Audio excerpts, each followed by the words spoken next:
G'day and happy Cocktail Fridays. As always, I'm your host Troy. Today we are making a bee's knees.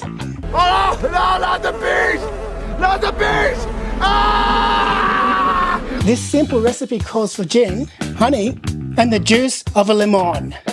Get a little bit of your honey and put it into a cup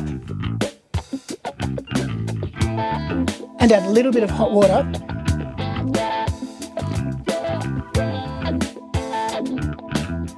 And mix it through with a spoon until it's all dissolved.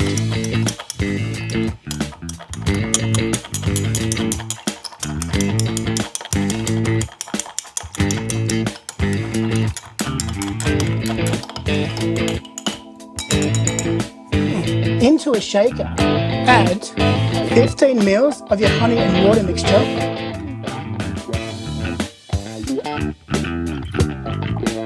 $60 ml of gin,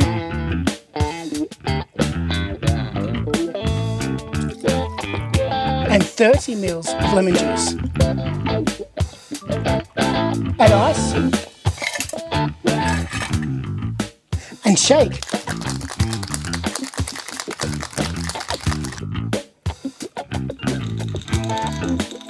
Garnish with a lemon twist. And you're done. Tell us what you would do to improve this recipe. See you next time.